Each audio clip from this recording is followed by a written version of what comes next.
Paz do Senhor, meus irmãos, boa noite. Estamos aqui dando início ao nosso culto nessa noite, trazendo a lição, nosso estudo, que traz como título: Que tipo de membro você é?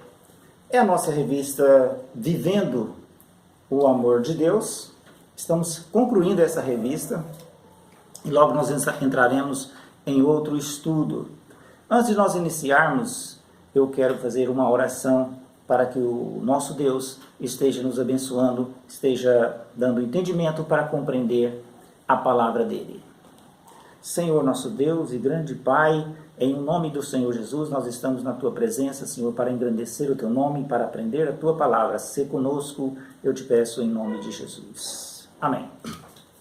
A nossa leitura, ela está em 3 João, a carta do apóstolo João, que traz 15 versículos, um dos menores aí do Novo Testamento, e ela começa o seguinte: O presbítero é o amado Gaio, a quem amo na verdade. Amado, desejo que te vá bem em todas as coisas e que tenha saúde, assim como bem vai a tua alma. Muito me alegrei quando os irmãos vieram e deram testemunho da tua verdade, como tu andas na verdade. Não tenho maior alegria do que esta, a de ouvir que todos os meus filhos andam na verdade. Amado, procedes fielmente em tudo, o que fazes para com os irmãos e para com os estranhos. Eles perante a igreja deram testemunho do teu amor. Se os encaminhares em sua jornada por modo digno de Deus, bem os farás. Foi por causa do nome que saíram, nada aceitando dos gentios. Portanto, aos tais devemos acolher, para que sejamos cooperadores da verdade. Escrevi algumas palavras à igreja, mas Diótrefes, que gosta de exercer a primazia, não nos recebe. Pelo que, se eu for, trarei à memória as obras que ele faz, proferindo contra nós palavras maliciosas. Não contente com isso, não acolhe os irmãos, impede os que querem recebê-los, os expulsa da igreja. Amado, não imites o mal, mas o bem. Que fazes o bem é de Deus, mas aquele que faz o mal jamais viu a Deus. Todos dão testemunho de Demétrio, até a própria verdade. Nós também damos testemunho e sabemos que o nosso testemunho é verdadeiro. Tenho muitas coisas que te escrever, mas não quero fazê-lo com tinta e pena. Espero, porém, ver-te em brevemente e falaremos face a face. A paz seja contigo, os amigos o saudam, saudo os amigos nome por nome. Então, o objetivo dessa lição, nessa noite, é fazer uma análise de nossas vidas como cristãos.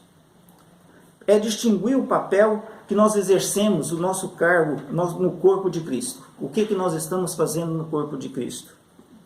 E criar o desejo de ser uma ferramenta, um vaso nas mãos de Deus, essa ferramenta nas mãos do Senhor para atuar na igreja. E outra coisa importante que nós vamos aprender é identificar o que e em que precisamos melhorar como membro na igreja. O que nós devemos melhorar na igreja? Eu preciso melhorar? O que você precisa melhorar para que seja um membro atuante no corpo de Cristo? Quando nós fazemos uma autoavaliação, nós paramos para refletir os nossos erros, e a partir dessa reflexão, podemos mudar o nosso comportamento, nossas atitudes, nosso modo de ver. Então você para e pensa: como é que estou agindo? Como é que estou agindo no corpo de Cristo? E João aqui, ele escreve como um pastor preocupado com as tentações, a fim de proteger aquele povo, das tentações do mundo e proteger dos erros dos falsos mestres. Essa era a preocupação de João. Então aqui João ele menciona 3 nomes de membros na igreja. E ele menciona a Gaio, do capítulo 1, versículo 1 ao 8, e Diótrefes, o versículo 9 ao versículo 11, e Demétrio, versículo 12. Então são 3 tipos de homens, 3 tipos de membros cada um com suas características. Então vejamos cada um deles e que lições nós podemos tirar através da carta de João. Gaio nós sabemos aqui que era um membro fiel, o versículo do 1, versículo 8, amado, ao presbítero amado Gaio, a quem amo na verdade, amado, desejo que ele vá bem em todas as coisas, que vá bem em todas as coisas e tem saúde, assim como me tua alma. E ele descreve, elogiando esse irmão Gaio. Então a carta foi destinada a Gaio, nosso irmão amado, chamado Gaio. Então o velho enviou uma saudação bem interessante a Gaio. Então desejamos que sua condição física fosse um reflexo da sua condição espiritual. Então, nesse momento, todos se preocupam com a saúde. Todas as pessoas estão preocupadas com a saúde, ficando dentro de casa, comprando gel, comprando máscara, tomando vitamina C, etc, etc, etc, para cuidar da sua saúde física. Mas qual é a preocupação das pessoas com a saúde espiritual? Qual será a preocupação que as pessoas estão tendo com a sua saúde espiritual? O versículo 2 traz o seguinte: amado, desejos que te vá bem em todas as coisas, que tenha saúde, assim como vai bem a tua alma. É da vontade de Deus. É da vontade de Deus que a nossa saúde física seja boa, que te vá bem. É da vontade de Deus que a nossa vida espiritual vá bem. O nosso trabalho, o nosso ministério, a nossa família. Então tudo isso estejam de acordo com a vontade de Deus. E a vontade de Deus é que tudo isso vá bem na sua vida. Assim como o apóstolo João estava escrevendo a Gaio, desejando que isso, na vida dele, a saúde espiritual da alma dele, iam bem. Então nós podemos ver aqui a fidelidade de Gaio, né? Alguns irmãos tinham visitado a igreja lá onde Gaio estava e veio falando coisas ótimas, né? Eles trouxeram notícias ótimas de Gaio, né? No versículo 3, muito me alegrei quando os irmãos vieram e deram testemunho da tua verdade, como tu andas na verdade.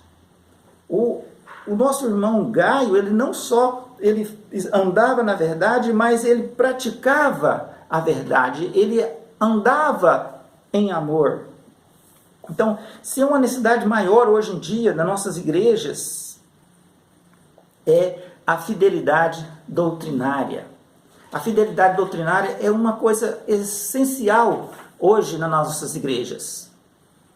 Então a Bíblia nos exorta a respeito da sã doutrina. O que ele diz em Efésios capítulo 4, versículo 14? Para que não sejamos mais meninos inconstantes, levados em roda por todo o vento de doutrina, pelo engano dos homens com astúcias, enganam fraudulosamente. O que eu preciso para crescer na fé? O que eu preciso para deixar de ser menino levado por todo o vento de doutrina? Diz para mim. A própria palavra do Senhor nos dá a resposta nesses mesmo capítulo aqui de Efésios capítulo 4, no versículo 9, versículo 11 precisamente. E ele mesmo deu uns para apóstolos, e outro para profetas, e outro para evangelistas, e outro para pastores e doutores. Ele deu o quê? No versículo 9 ele diz que ele deu dons aos homens, ele capacitou essas pessoas e deu para cada um exercer isso, e apóstolos, profetas, evangelistas, pastores, mestres de ensino. Para que isso? Querendo, versículo 12, querendo o aperfeiçoamento dos santos, para que eles possam crescer, deixar de ser menino, crescer na fé, para a obra do ministério, para a edificação do corpo de Cristo. Versículo 11, até que todos cheguemos à unidade da fé e ao conhecimento do Filho de Deus, a varão perfeito, à medida da estatura completa de Cristo, para que nós não sejamos meninos levados por todo vento de doutrina. Ou seja, acreditar numa mentira como se fosse a verdade. E é isso que tem muitas vezes acontecido. As pessoas, muitos falsos mestres, pegam um título, um texto isolado, sem o contexto, para quem está dizendo aqui, para quem está direcionado aqui, e esquece de terminar a carta e daquilo ali faz uma heresia. Então, os falsos ensinos sempre existiram. Os apóstolos, desde aquela época, já combatiam esses falsos mestres. Eles combatiam e hoje continuam aparecendo os falsos mestres. Grandes ensinos falsos têm surgido no meio das igrejas evangélicas. Com isso, com a finalidade disso, muitos pela ganância, muitos pela resistência das boas novas e muitos por vaidade humana, vaidade do homem. E isso continua se multiplicando por mundo afora. Né? Aqui nós vimos a fidelidade do comportamento de Gaio, versículo 4, que diz o seguinte: não tenho maior alegria do que essa de ouvir que os teus filhos andam na verdade. Então a grande alegria de João era ver o seu filho andando na verdade, andando na fé, ou seja, andando em amor. Né? Então é bom notar que o nosso comportamento como cristão depende da nossa posição doutrinária. Ou seja, se nós estamos realmente andando na fé. E outra coisa aqui que Gaio nós podemos ver que era um cristão transparente. O que ele fazia era transparente. Aqui outra coisa que nós podemos ver na vida desse homem era a fidelidade no serviço.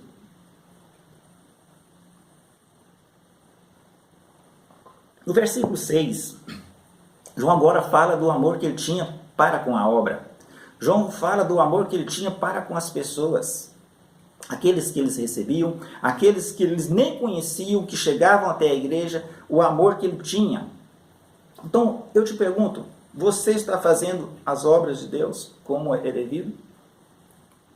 Você está fazendo as boas obras de Deus, como ele diz para o amigo Gaio, ao cuidar bem dos missionários, né? Ao cuidar não só daqueles missionários que estavam ali, mas daquelas pessoas que estavam ali com ele, vivendo com ele, convivendo com ele. E aqui agora apresenta um outro homem, Diótrefes, um membro egoísta, um membro egocêntrico que só pensava nele, ou seja, era totalmente oposto de Gaio. Né? Gaio era um cristão que andava na verdade, amava os irmãos, praticava hospitalidade e abria as portas para receber aqueles irmãos missionários, aqueles evangelistas que estavam andando, pregando o evangelho, fazendo o que o Senhor Jesus disse, ide pregar o evangelho a toda criatura. Então, ele estava contribuindo, ele estava participando, amando aqueles irmãos, recebendo eles em casa, recebendo ele ali na igreja. Então, era aquele irmão, Gaio era aquele irmão que estava pronto para fazer o que os irmãos precisavam. Olha, eu preciso de você, Gaio, para fazer isso. Então, Gaio ali estava. E Diótrefes, né, ele só amava a si mesmo. Ele se recusava até receber os missionários, ele recusava receber os evangelistas. E não só isso. Pior ainda era isso, que ele recusava aos outros irmãos receber esses evangelistas. Então, uma coisa assim é inconcebível. Como pode esses dois membros, desses dois homens, conviver na mesma igreja, que era da mesma igreja? Mas isso era a realidade. Aqui nós podemos ver nessa lição 5 características desse homem, Diótrefes. O primeiro era um espírito egoísta. No versículo 9 diz o seguinte: escrevi alguma coisa à igreja, já reuniu as palavras da igreja, mas Diótrefes, que gosta de exercer a primacia, não nos recebe. Então ele havia escrito algumas coisas, mas Diótrefes não recebia João. Não recebia aquilo que João estava enviando à igreja. Então ele tinha um espírito egoísta, ele não aceitava ser o segundo lugar, ele tinha que ser o primeiro. Ele queria os melhores lugares. Então eu te pergunto uma coisa, em cargos ministeriais. Os cargos ministeriais foram criados para organizar algumas questões na igreja, mas não significa que seja a única coisa que se pode fazer na igreja. Aí eu te pergunto, será que é necessário que você tenha um cargo para servir a Deus? É necessário que você tenha um cargo de diácono, de presbítero, de pastor ou outro qualquer para servir a Deus? Pense comigo. Se você não tem um cargo, então se envolva com a obra do Senhor. Se envolva, comece auxiliando pessoas, coisas pequenas, abençoando vidas. Em 1 Coríntios capítulo 15, versículo 58, diz o seguinte: portanto, meus amados irmãos, sede firmes, inabaláveis, sempre abundantes na obra do Senhor, sabendo que no Senhor o vosso trabalho não é em vão. Tudo o que nós fazemos, até as pequenas coisas, não é em vão no Senhor. Se você não tem um cargo, se você não tem uma posição na igreja, comece auxiliando.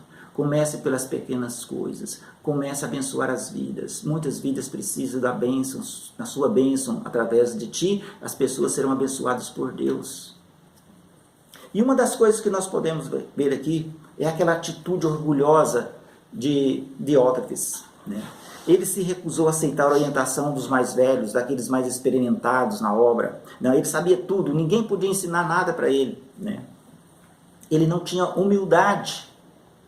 E uma das coisas que nós precisamos no nosso cargo, naquilo que nós fomos chamados, é humildade. Humildade. O apóstolo Pedro diz o seguinte: cingi-vos de toda humildade, ou seja, que nós possamos revestirmos de toda a humildade, porque Deus resiste aos soberbos. E uma das coisas que nós podemos ver aqui é a língua maliciosa. No versículo 10, diz o seguinte: pelo que eu for, trarei a memória as obras que ele faz, proferindo contra nós palavras maliciosas. Então ele não simplesmente não recebia os irmãos, não simplesmente ele agia com amor com os irmãos, mas ele falava mal dos irmãos. Olha que triste, que lamentável a vida desse irmão na igreja, proferindo contra nós palavras maliciosas. E a exortação aqui é para nós tomarmos cuidado naquilo que nós falamos. Às vezes uma palavra pequena que nós falamos pode magoar, pode até a pessoa não voltar mais na igreja, pode até afastar dos caminhos de Deus por uma palavra. Aqui diz na palavra do Senhor, em Tiago capítulo 3, queridos irmãos, não sejam muito impacientes para falar aos outros a respeito da falta deles, pois todos nós cometemos erros. Aqui a exortação é para que nós possamos usar o nosso falar para abençoar as vidas. Tomar cuidado naquilo que nós falamos. Para que nós possamos não agir como aquele homem, aquele irmão que estava agindo na igreja que João endereçava a carta. E outra coisa aqui que nós podemos ver, a influência perniciosa daquele homem. Diz no versículo 10, nem ele mesmo acolhe os irmãos, como impede o que os querem receber. Ele não deixava, ele não recebia e não deixava os outros irmãos receber os missionários. Os irmãos que estavam fazendo a obra, impedia trabalhar. Ou seja, ele criava atrito entre os irmãos e queria que os outros irmãos também faziam parte daquela confusão. Queria que os outros irmãos também fizessem parte da amargura do coração dele. E outra coisa característica que nós podemos ver na vida desse homem, está no versículo 11, é um exemplo pecaminoso. Não limites o que é mal. Não imites o que é mal. Aqui no versículo 11, diz o seguinte: amado, não imites o mal, mas o bem. Quem faz o bem é de Deus, mas quem faz o mal jamais viu a Deus.